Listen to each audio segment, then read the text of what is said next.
There is one thing in which India beats even the USA to be the number one in the world. Any guesses? Congratulations for guessing that right. If you said milk production. India is the world's largest milk producer with 22% of global milk production, followed by the USA in second place. But how did India go from a dairy-deficient country to becoming the world's largest milk producer? Who was the well-known Dudwala who made this miracle possible? How did Amul become the taste of India? This video takes you back to the history of the largest food revolution that our country has ever seen. Welcome to Operation Flood.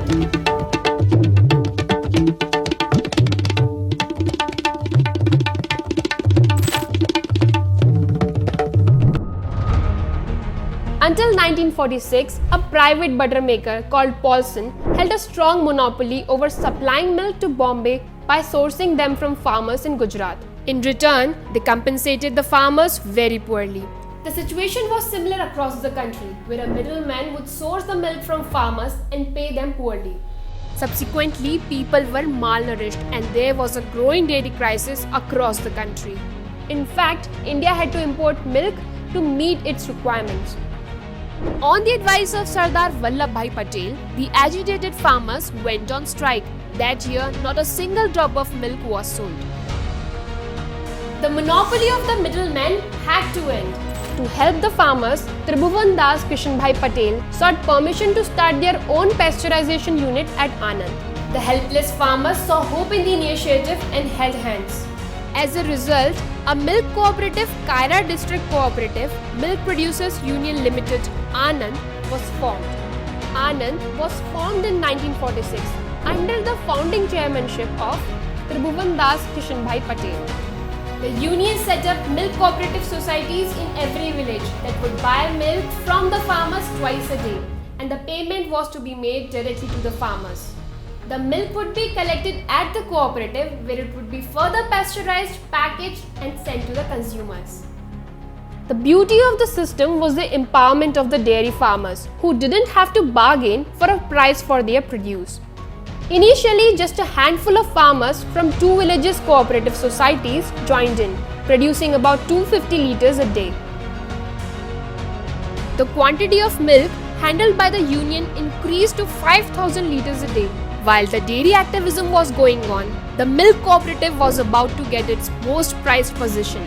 Dr. Varghese Korean, who had just returned to India from Michigan State University.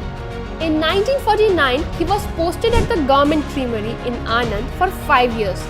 Dr. Korean developed a close friendship with Mr. Patel during his tenure.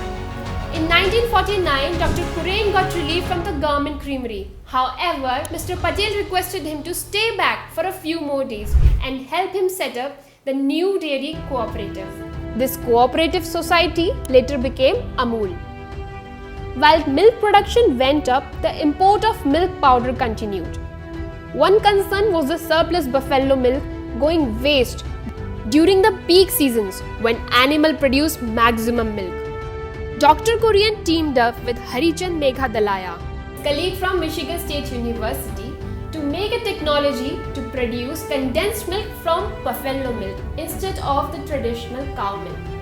The process was successful, and soon the cooperative was able to branch into milk products as well. Owing to self-sufficiency, the Indian government banned the import of condensed milk in 1958. The unique milk model of Anand was noticed by the then Prime Minister Shri Lal Bahadur Shastri during a visit in 1964. He was so impressed by the model that he decided to replicate it throughout the country. He announced the formation of the National Dairy Development Board and appointed Dr. Kurien as its head. And that was the beginning of Operation Flood, one of the rarest revolutions of India that was backed equally by the farmers, policymakers and politicians. Operation Flood panned out in 3 phases over 3 decades. Phase 1, 1970 to 1980. Phase 2, 1981 to 1985. Phase 3, 1985 to 1990s. During this phase, 18 of India's premier milk sheds were linked with consumers in India's 4 major metropolitan cities: Delhi, Mumbai, Kolkata and Chennai. Thus, 1.5 million farm families began supplying milk to 10 states. More farmers kept adding in, and by phase 2, 4.25 million farmers from 43,000 cooperatives joined in the movement. The production of domestic milk powder increased from 22,000 tons in the year 1980 to 1,40,000 tons by 1989. Steps were taken to improve cattle health too. For instance, Raksha vaccine was introduced. In the third phase, the number of farm families in the cooperative rose to 10 million and was seeking its peak. By the end of it, the white revolution saw huge success and was producing 2.5 crore liters of milk per day with 73,930 dairy cooperatives. What's beautiful is that this success was celebrated by 5 lakh dairy farmers. They crowdfunded a movie, Manthan, that talked about the white revolution. And this too was Dr. Kurien's idea, who wanted to tell the success story of Operation Flood to the world. Dr. Kurien brought a wave of self-reliance to the dairy industry of India. He was presented with many accolades, including the Raman Magsaysay Award, Padma Shri, Padma Bhushan, Krishi Ratna Award, and more. So here's the story of the white revolution of India. Next time you get a packet of milk, do take a moment to thank the countless efforts of Indian dairy farmers and visionaries like Dr. Kurien who made it possible. If you would like us at the Better India to do more such videos, do let us know. And do not forget to like, share, comment and subscribe to the Better India to get notified every time we post a video.